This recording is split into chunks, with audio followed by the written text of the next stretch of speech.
శాంతి. ఈరోజు మురళి డేట్ 15/8/2024.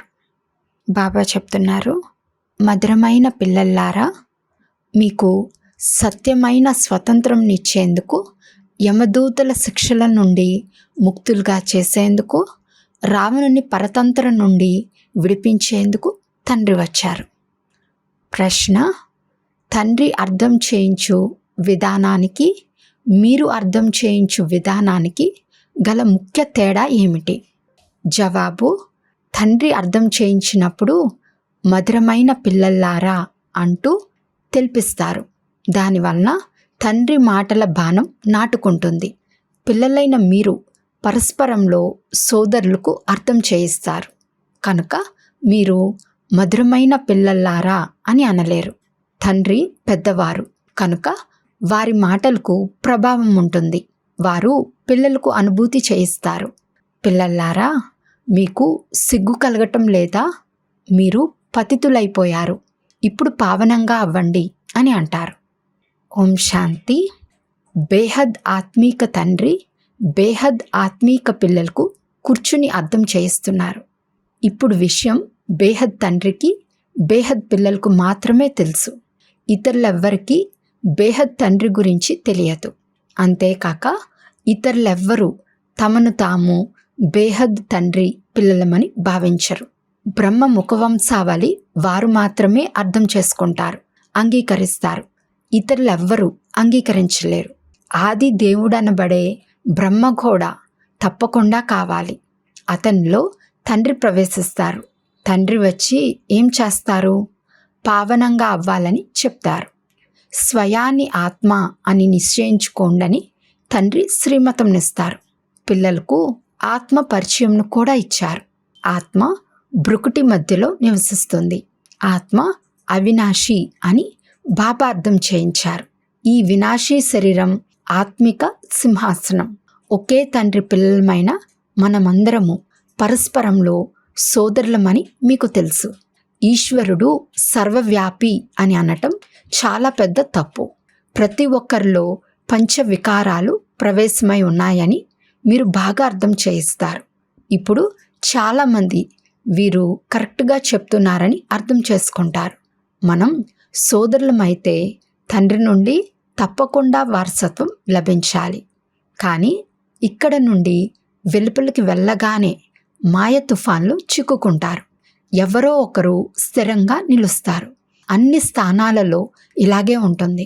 ఎవరైనా కొద్దిగా బాగా అర్థం చేసుకుంటే ఎక్కువగా అర్థం చేసుకునేందుకు ప్రయత్నిస్తారు. ఇప్పుడు మీరు అందరికీ అర్థం చేయించగలరు. ఒకవేళ ఎవరైనా చాలా గమనం ఇవ్వకుంటే వీరు పాత భక్తులు కారని అంటారు. ఈ విషయాలను అర్థం చేసుకోవాల్సిన వారే చేసుకుంటారు.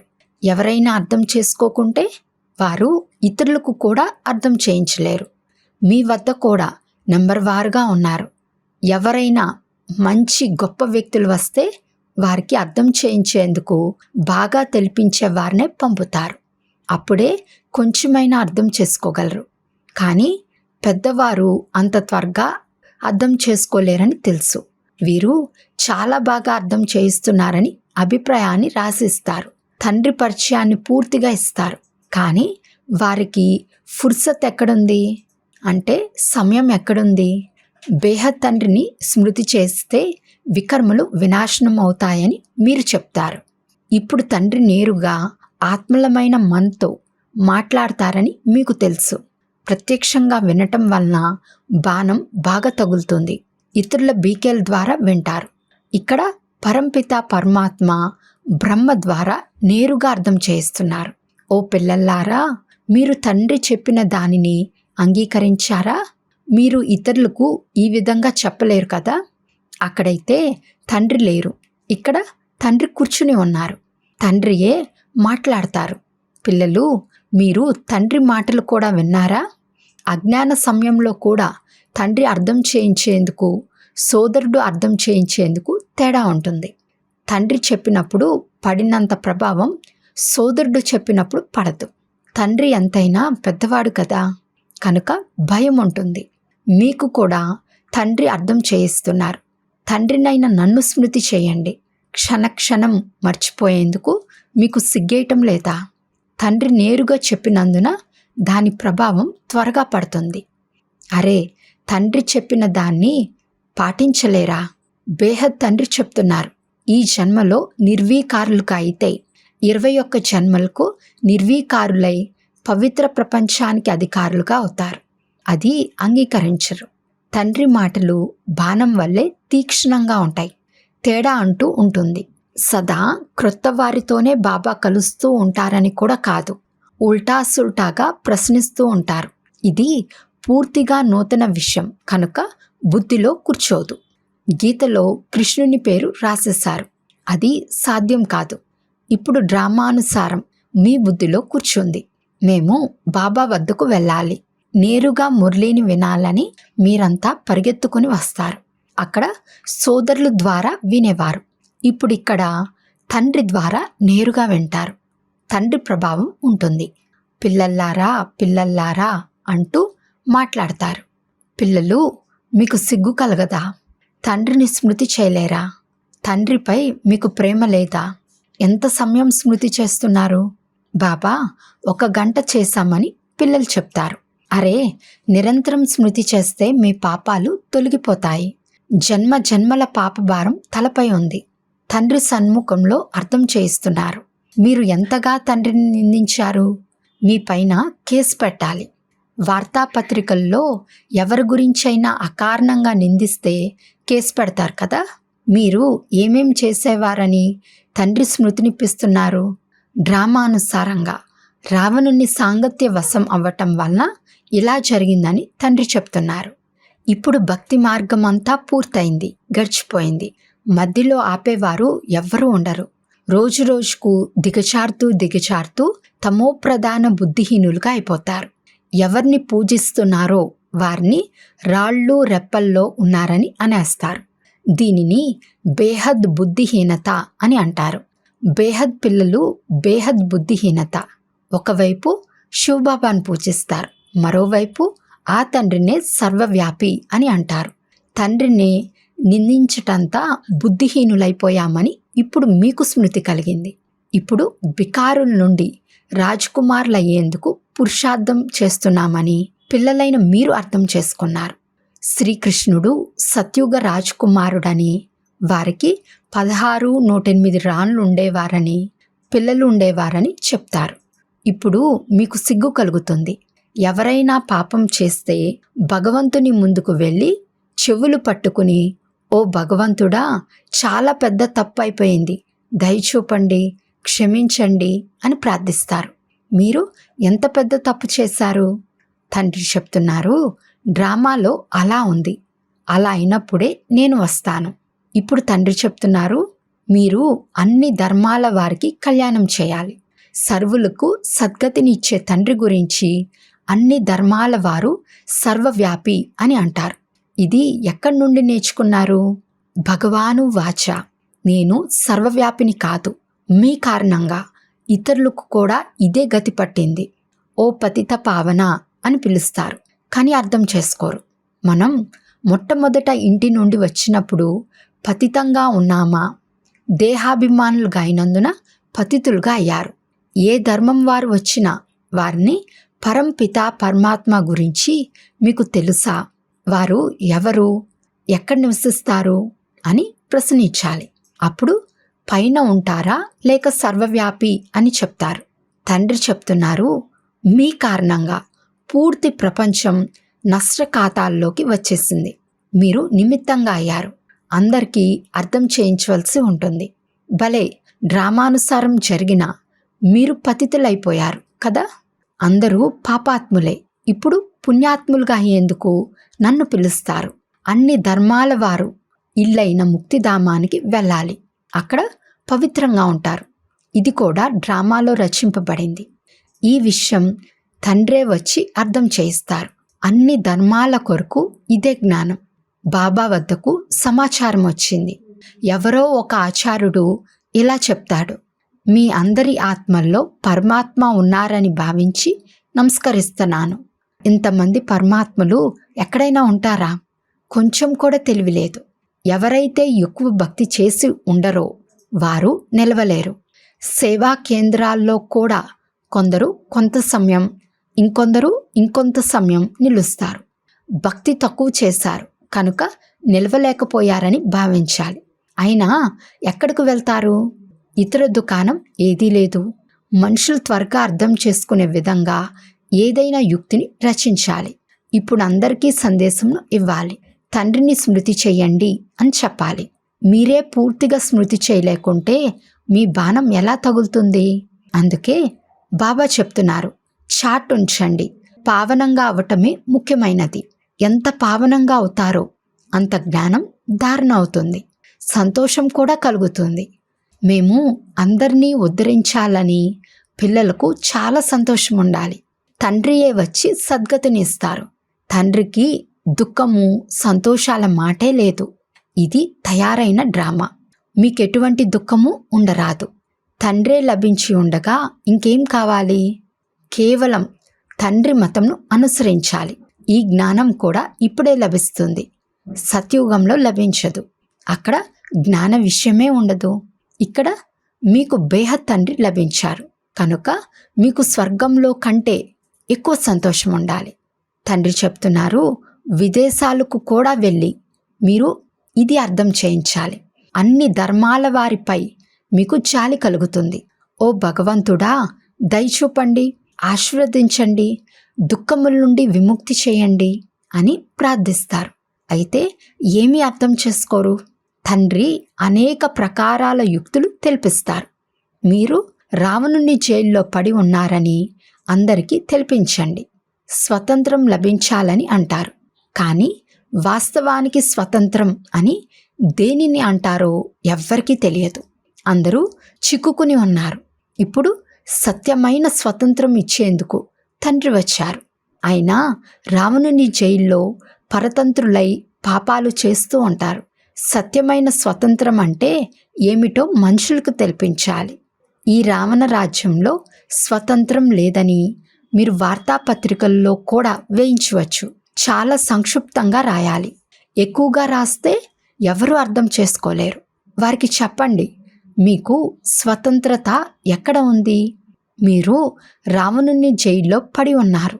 విదేశాల్లోని వారు గ్రహించి స్పందిస్తే తర్వాత ఇక్కడి వారు వెంటనే అర్థం చేసుకుంటారు. ఒకరిపై ఒకరు చేసుకుంటూ ఉంటారు. దీనిని స్వతంత్రత అని అంటారా? స్వతంత్రంనైతే తండ్రి మీకు ఇస్తున్నారు. రావణుని జైలు నుండి మిమ్మల్ని స్వతంత్రులుగా చేస్తున్నారు. మనం అక్కడ చాలా స్వతంత్రులుగా, చాలా ధనవంతులుగా ఉంటామని మీకు తెలుసు. ఇతరుల దృష్టి కూడా పడదు. తర్వాత మీరు బలహీనులైనప్పుడు మీ సంపద పైన దృష్టి పడింది. మొహమ్మద్ గజ్నీ వచ్చి మందిరాన్ని దోచుకున్నప్పటి నుండి మీ స్వతంత్రత ముగిసిపోయింది. రావణుని రాజ్యంలో మీరు పరతంత్రులైపోయారు.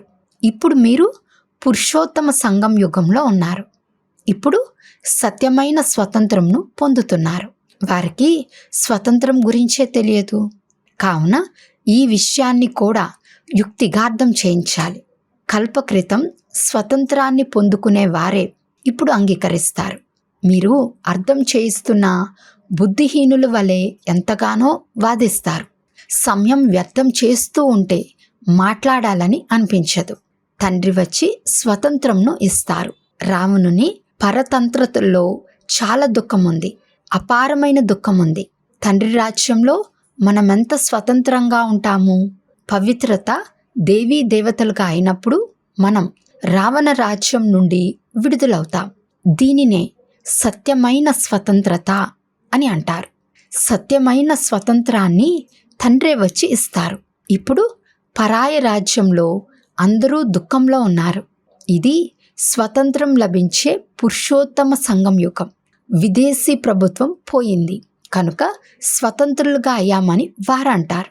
కానీ పావనంగా అవ్వనంత వరకు స్వతంత్రులు అని అనరని మీకు తెలుసు. తర్వాత యమభటులు శిక్షలు అనుభవించవలసి వస్తుంది. పదవి కూడా భ్రష్టమైపోతుంది. ఇంటికి తీసుకువెళ్లేందుకు తండ్రి వస్తారు. అక్కడ అందరూ స్వతంత్రులుగా ఉంటారు. మీరు అన్ని ధర్మాల వారికి, మీరు ఆత్మలు ముక్తిధామం నుండి పాత్రను అభినయించేందుకు వచ్చారని, సుఖధామం నుండి తిరిగి దుఃఖధామం తమోప్రధాన ప్రపంచంలోకి వచ్చేశారని అర్థం చేయించవచ్చు. తండ్రి చెప్తున్నారు, మీరు నా సంతానం, రావణుని సంతానం కాదు. నేను మీకు రాజ్యభాగ్యంను ఇచ్చి వెళ్ళాను. మీరు మీ రాజ్యంలో ఎంత స్వతంత్రులుగా ఉండేవారు. ఇప్పుడు మళ్ళీ అక్కడికి వెళ్ళేందుకు పావనం కావాలి. మీరెంత ధనవంతులుగా అవుతారు. అక్కడ ధనం గురించిన చింత ఉండదు. పేదవారైనా ధనం కొరకు చింత ఉండదు. సుఖంగా ఉంటారు. ఇక్కడ చింత ఉంటుంది. అయితే రాజధానిలో నంబర్ వారుగా పదవులుంటాయి. అందరూ సూర్యవంశీ రాజుల వలె అవ్వలేరు. ఎంత శ్రమ చేస్తారో అంత పదవి లభిస్తుంది. మీరు అన్ని ధర్మాల వారికి సేవ చేసేవారు. విదేశీయులకు కూడా అర్థం చేయించాలి. మీరు పరస్పరం సోదరులు కదా. అందరూ శాంతిధామంలో ఉండేవారు. ఇప్పుడు రావణ రాజ్యంలో ఉన్నారు. ఇప్పుడు మీకు తండ్రి ఇంటికి వెళ్ళే మార్గాన్ని తెలిపిస్తున్నారు. స్వయాన్ని ఆత్మగా భావించి నన్ను స్మృతి చేయండి. భగవంతుడు అందరికీ ముక్తినిస్తారని అంటారు, కానీ ఎలా ఇస్తారో తెలియదు. పిల్లలు కూడా తికమక పడినప్పుడు బాబా మమ్మల్ని ముక్తులను గావించి ఇంటికి తీసుకువెళ్ళండి అని అంటారు. ఉదాహరణకి, మీరు పొగమంచు కమ్ముకొని అడవిలో చిక్కుకుపోయారు కదా, మార్గమే కనిపించలేదు. తర్వాత ముక్తిదాత లభించి మార్గాన్ని తెలియజేశారు. బేహద్ తండ్రిని కూడా బాబా మమ్మల్ని ముక్తులుగా చేయండి, మీరు నడవండి, మీ వెనకే మేము కూడా నడుస్తాము అని అంటారు. తండ్రి తప్ప మరెవ్వరు దారి తెలియచేయలేరు. ఎన్ని శాస్త్రాలను చదివేవారు, తీర్థయాత్రల్లో ఎదురు దెబ్బలు తినేవారు అయినా భగవంతుని గురించి తెలియని కారణంగా ఎక్కడ ఎంతగా వెతుకుతారు. సర్వవ్యాపి అయితే ఎలా లభిస్తారు. ఎంత అజ్ఞాన అంధకారంలో ఉన్నారు. సర్వుల సద్గతి దాత ఒక్క తండ్రే. వారే వచ్చి పిల్లలైన మిమ్మల్ని అజ్ఞాన అంధకారం నుండి వెలుపలికి తీస్తారు. అచ్చా, మధురాతి మధురమైన అపురూపమైన పిల్లలకు మాతాపిత బాప్దాదాల ప్రియ స్మృతులు మరియు గుడ్ మార్నింగ్. ఆత్మీక పిల్లలకు ఆత్మీక తండ్రి నమస్తే. ఆత్మీక తండ్రికి ఆత్మీక పిల్లల యొక్క ప్రియ స్మృతులు మరియు నమస్తే నమస్తే నమస్తే. ధారణ కొరకు ముఖ్య సారం. ఫస్ట్ పాయింట్, తండ్రి లభించినందున ఏ విషయం గురించి చింత చేయరాదు. వారి మతంను అనుసరించి అనంతమైన తెలివిగల వారి కాయి ఖుషీగా అందరినీ ఉద్ధరించేందుకు నిమిత్తులుగా అవ్వాలి. సెకండ్ పాయింట్, యమదూతుల శిక్షల నుండి రక్షింపబడేందుకు లేక సత్యమైన స్వతంత్రంను పొందేందుకు తప్పక పావనంగా అవ్వాలి. జ్ఞానం ఆదాయానికి మూలం. దాన్ని ధారణ చేసి ధనవంతులుగా అవ్వాలి. వరదానము, జ్ఞానం యొక్క లైట్ మైటిల్ ద్వారా తప్పును రైట్లోకి పరివర్తన చేసే జ్ఞానయుక్త ఆత్మా భవ. జ్ఞానం ఒక లైట్, ఒక మైట్ అని అంటారు. ఎక్కడైతే లైట్ అనగా ప్రకాశం ఉంటుందో అక్కడ ఇది తప్పు, ఇది రైట్, ఇది అంధకారం, ఇది ప్రకాశం, ఇది వ్యర్థం, ఇది సమర్థం అని తెలిసిపోతుంది. కనుక తప్పును అర్థం చేసుకునేవారు తప్పు కర్మలు లేక సంకల్పాలకు వశీభూతులుగా అవ్వలేరు.